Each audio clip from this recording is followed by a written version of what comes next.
Southern joins us now. We've been seeing some empty shelves in grocery stores lately, Richard, and there are concerns that the problem could grow worse in the coming weeks. Yeah, hey Erica, it's kind of a sporadic issue. Sometimes you see a few bare shelves, sometimes you don't, but apparently it's kind of a growing issue with grocery stores here in the GTA and indeed across Canada, and it's simply because so many people are off work sick all at once. A lot of industry is dealing with this, but you're really noticing it here with the grocery stores. We just shot this video just recently as well. Food companies from farms to grocery stores say anywhere between 15 and 20% of workers are either out sick right now or are quarantining. That's a problem for grocery stores because they rely on workers to constantly, like several times a day constantly, restock these shelves. If there's not enough workers to do it.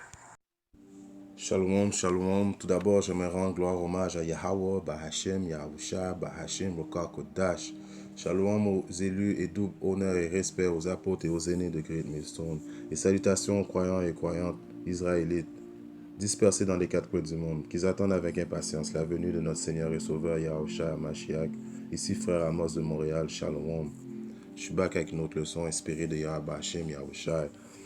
Alors, comme vous pouvez voir, je vais intituler cette leçon. Après la pluie, il y aura le bon temps, Jacob. Mais tout d'abord, il faut passer par le mauvais temps. Et puis, on va aller un peu dans une prophétie qui est en train de se faire devant nous autres, manifester devant nous autres, devant nos yeux. Et puis, c'est la prophétie de la famine que Yahweh Shemashai nous amène et a prédit depuis longtemps que la famine va nous frapper. Il va y avoir d'autres plagues que Yahweh Shemashai va faire détruire l'impie. Et la famine fait partie d'eux. Il y a les séismes, il y a la Troisième Guerre mondiale, il y a le jus de serpent, il y a le grain de riz, il y a les animaux sauvages, mais présentement, on voit que la famine est en train de se manifester. Et puis, si vous n'avez pas des yeux pour le voir, ça veut dire que Yahweh Shemashai vous a aveuglé les yeux, mais éventuellement, vous n'aurez pas le choix de le voir parce que tous les magasins n'auront plus aucun aliment pour se nourrir. Et éventuellement, qu'est-ce que vous allez faire? Ceux qui n'ont pas Yahweh Shemashai à ses côtés, vous allez aller voir Issa. Vous allez prendre le grain de riz et Issa va vous faire des promesses de vous nourrir. Et en vous promettant de vous nourrir, c'est quoi qu'il va vous donner? Vous pensez comme aliment pour manger des choses abominables telles que de la viande humaine, du cannibalisme va revenir. Des produits GMO préfabriqués dans le laboratoire et plein d'aliments abominables parce qu'éventuellement même lui il n'aura même pas d'aliments pour se nourrir lui-même, à part les élites, les banquiers de ce monde, les Rothschild, les Dupont, etc. Les autres ils ont fait des économies, ils ont des affaires empaquées dans leurs bunkers, mais éventuellement c'est qui va les enlever de ces bunkers-là? C'est les optimistes élus, ceux qui vont avoir remporté cette guerre jusqu'à la fin. Et puis on va toucher un peu à ça aujourd'hui dans cette leçon. On va toucher un peu sur la famine parce que c'est la prophétie qui est en train de se manifester devant nous présentement. Et on va voir qu'est-ce qui va arriver après cette pluie. Il y aura le bon temps aussi. Allons tout de suite à Isaïe 19 et 8. Les pêcheurs aussi gémiront. Tous ceux qui pêchent à l'hameçon dans les ruisseaux se lamenteront, et ceux qui étendent les filets sur les eaux s'affligeront. Alors, parce qu'il faut comprendre, dans la Bible, il n'y a pas des États-Unis, il n'y a pas le mot USA, il n'y a pas le mot America. On fait toujours référence à les États-Unis comme un pays de captivité, comme l'ancienne Égypte était un pays de captivité. L'ancienne Égypte, c'était l'ancienne Égypte, et le nouvel Égypte spirituel de captivité s'appelle Égypte aussi. Et puis, comme que Yahweh Shemashai avait fait dans l'Égypte passée, il avait attaqué les pêcheurs. L'économie principale, c'était la pêche dans ce temps-là. Et puis, présentement, il est en train de se manifester, de punir l'économie, la structure économique des États-Unis. Donc, ça réfère à ça. Les pêcheurs aussi gémiront parce que présentement, tout le monde, économiquement, ils sont sur leur qui-vive. Ils ne savent pas sur quel pied danser, ils ne savent pas quoi dire à la population.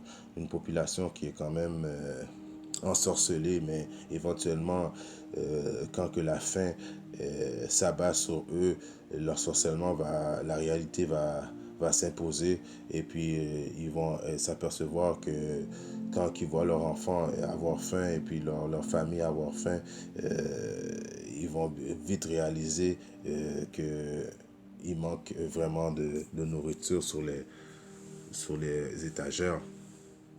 Je continue à Isaïe 19 et 14. Le Seigneur Yahweh Yahushai a entremêlé un esprit de perversité au milieu d'elle, et ils ont fait errer l'Égypte dans toutes ses œuvres, comme un homme ivre qui chancelle dans son vomissement.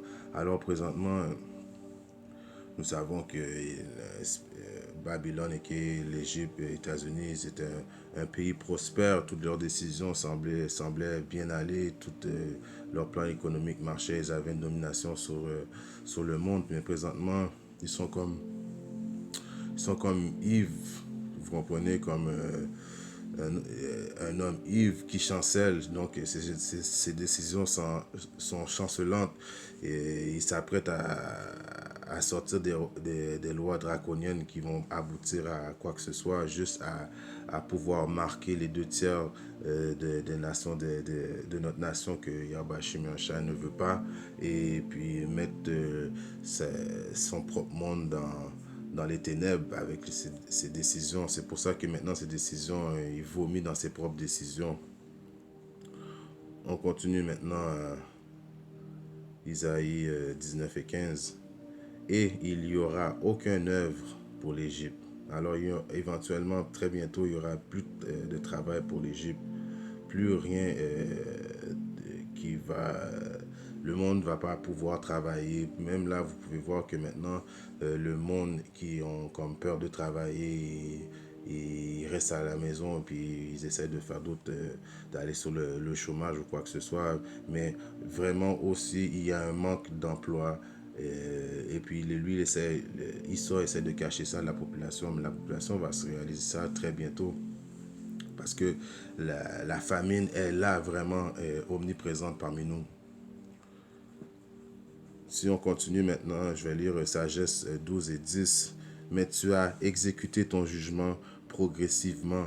Alors, vous voyez, Yahweh Shimon-Shai, c'est pas comme s'il va amener du jour au lendemain la famine. Boum, il n'y a plus rien. C'est progressivement que ça se fait. Comme aujourd'hui, on va aller à l'épicerie, il va manquer des aliments, du poulet, et puis de la viande, et puis éventuellement 2 semaines après, une semaine après ou une semaine après, il va manquer les fruits et légumes.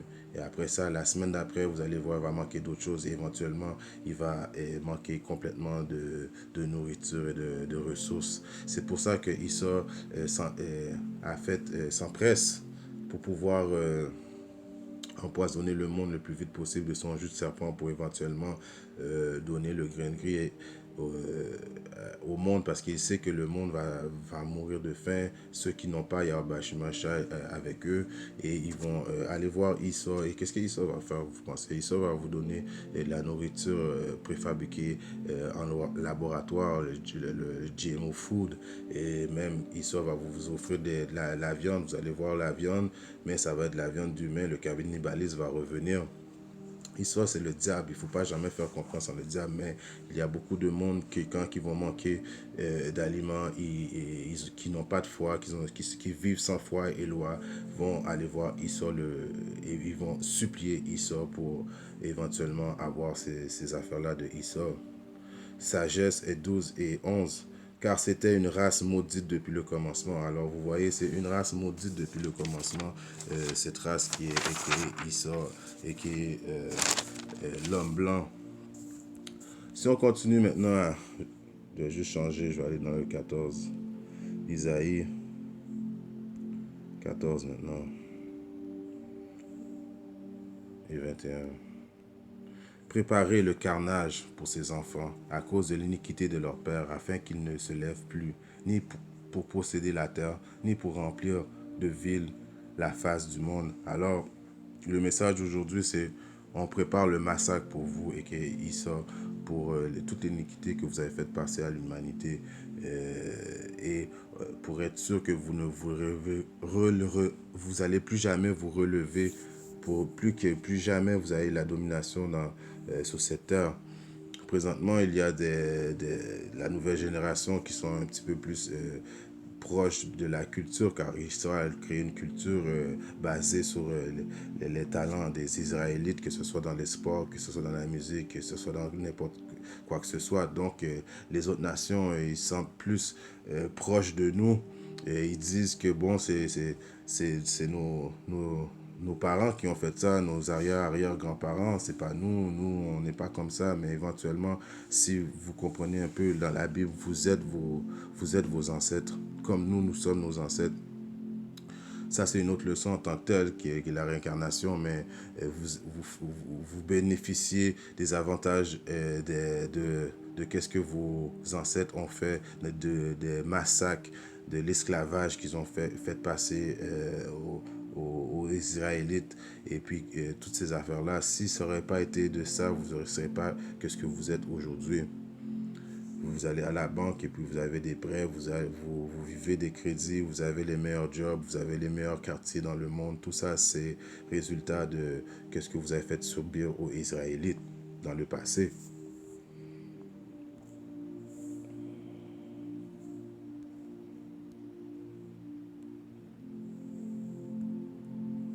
Jérémie 16:16. Voici, j'enverrai de nombreux pécheurs, dit le Seigneur Yahweh Yahushai, et ils pécheront. Et après cela, j'enverrai de nombreux chasseurs, et ils les chasseront de chaque montagne, et de chaque colline, et de fente des rocs. Alors, éventuellement, les pêcheurs, c'est qui les pêcheurs? Vous entendez un pêcheur présentement, je suis en train de parler avec vous, un optimiste élu, j'aimerais faire partie de ce numéro-là. Mais en attendant, on pêche, on vous dit qu'est-ce qui va arriver, on prophétise les paroles de notre Seigneur et Sauveur Yahweh Shemashai. Mais éventuellement, quand Yahweh Shemashai va venir et puis va transpercer le ciel pour venir délivrer ses élus, ceux qui vont avoir remporté la victoire jusqu'à la fin, nous deviendrons des chasseurs, de Issa, des chasseurs des nations. Et puis nous vous chasserons dans toutes les montagnes, dans toutes les collines, dans tous les rochers. Vous n'allez pas pouvoir vous cacher du jugement de Yahweh Shemashai. Pendant cette journée journée de destruction sanglante, on continue à 19, Jérémie 16 et 19. Ouais, c'est ça. Ô Seigneur Yahweh Maréchal, ma puissance et ma forteresse et mon refuge au jour de l'affliction, les païens, les gentils viendront à toi du bout de la terre et ils diront, certes, nos pères ont hérité mensonges, vanité, des choses auxquelles ils n'auront aucun profit. Alors, dans cette journée sanglante que Yahweh Shemashai va vous amener sur vous, les nations, et principalement Issa, vous allez dire, mais nos parents nous ont menti, nos parents nous ont donné un héritage de mensonges et de persécution, et puis vous allez demander pardon à Yahweh Shemashai, mais il va être trop tard, parce que vous allez devoir payer pour les actes de vos ancêtres. Si maintenant on va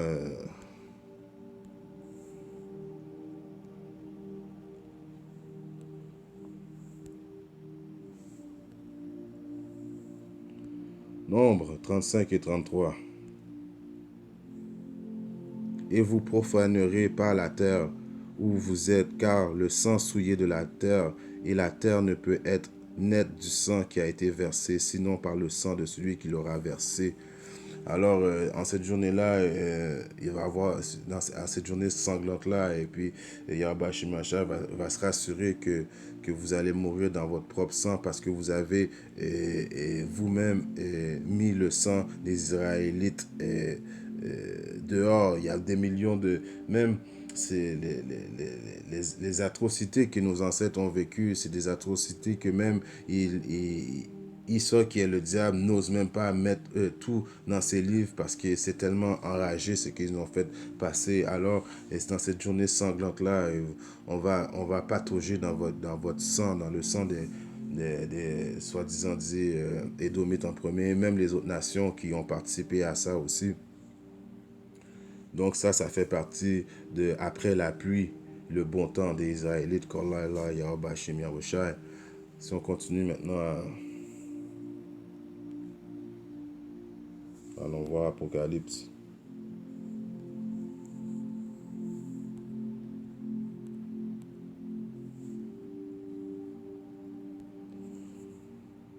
Apocalypse 13 et 10. Celui qui mène en captivité ira en captivité. Celui qui tue par l'épée doit être tué par l'épée. Voici la patience et la foi des saints. Alors ça, c'est un verset, un de mes meilleurs versets de la Bible. Celui qui mène en captivité ira en captivité. Celui qui a tué par l'épée. L'épée, il y a beaucoup de façons l'épée représente la tuerie. Donc, il y a des millions de façons qu'il y a... nos ennemis, les Édomites et les autres nations, nous ont fait périr, étranglés, brûlés, violés, coupés en morceaux. Alors celui qui tue par l'épée sera tué par l'épée. Voici la patience et la foi des saints. Alors ça, c'est notre patience et notre foi à nous autres qui attendent notre Seigneur et Sauveur Yahweh Machai, justement pour qu'il nous donne cette victoire-là. On continue.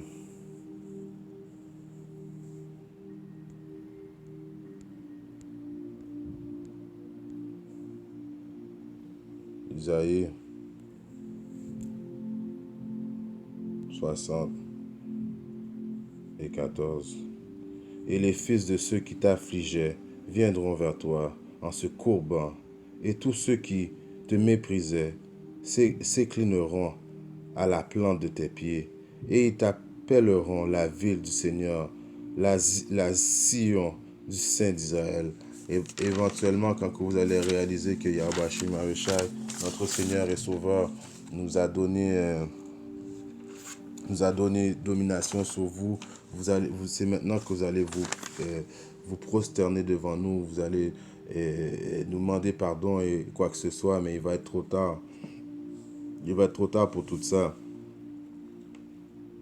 On continue maintenant à Isaïe 68.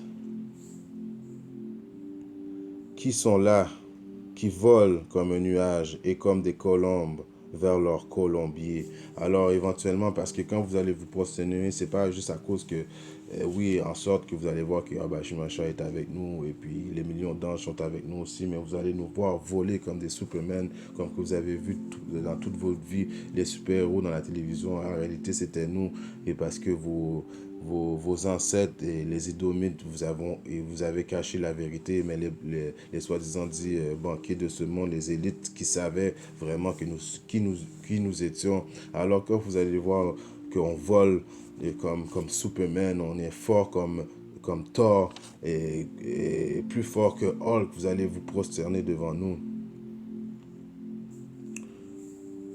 Isaïe 64. Lève tes yeux alentour et regarde, ils se rassembleront tous, ils viennent à toi, tes fils viendront de loin, et tes filles seront nourries à tes côtés. 6.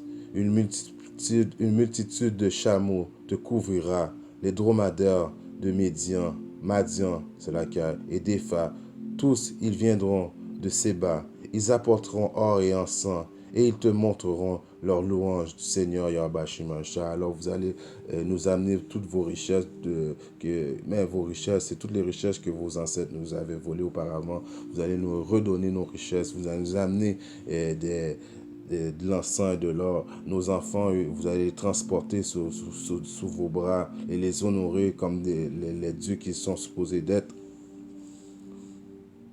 10.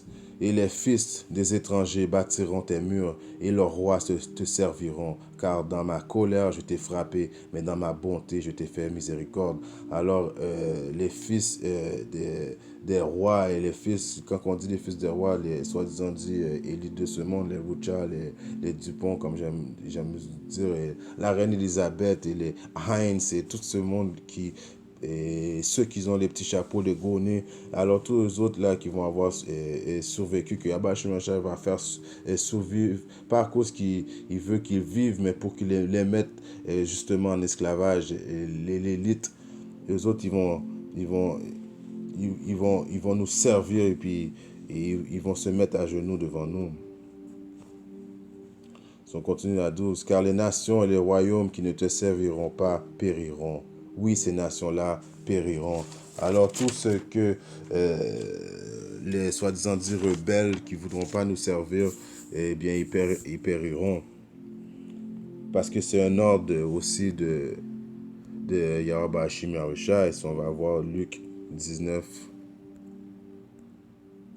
et 27.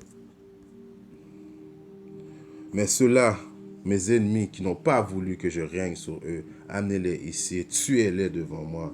Alors vous voyez comment que c'est vraiment du sérieux ici. Depuis que vous résistez, vous ne voulez pas nous servir, vous allez périr hors de Yahweh Hashim Yahushua.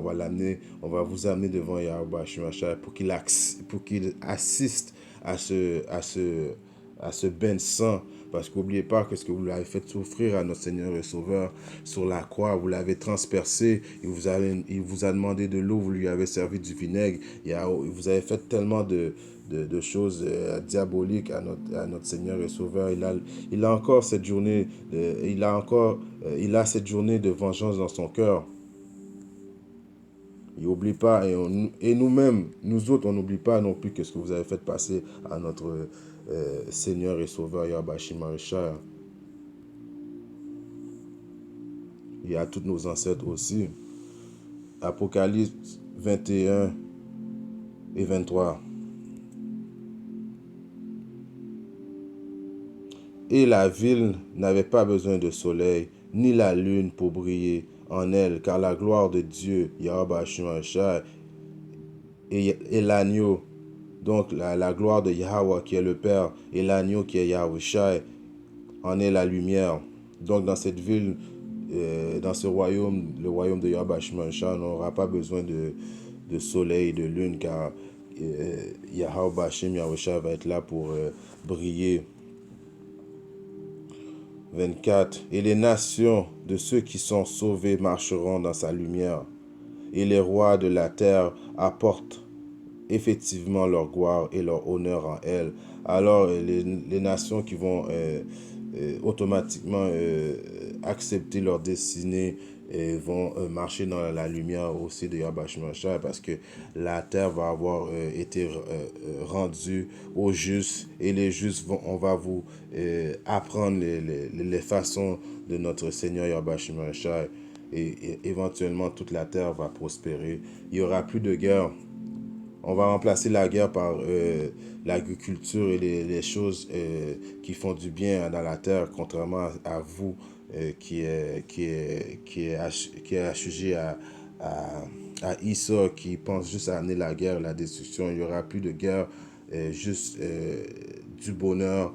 Et puis vous allez apprendre les façons, les lois de Yahweh Hashim Yahushua. Nous, les optimistes élus qui vont avoir remporté cette guerre-là, on va avoir les lois inscrites dans notre cœur. Notre cœur va avoir été changé, et puis on va plus pouvoir pécher contre notre Seigneur et Sauveur Yahweh Hashim Yahushua. C'est pour ça qu'on va avoir la vie éternelle.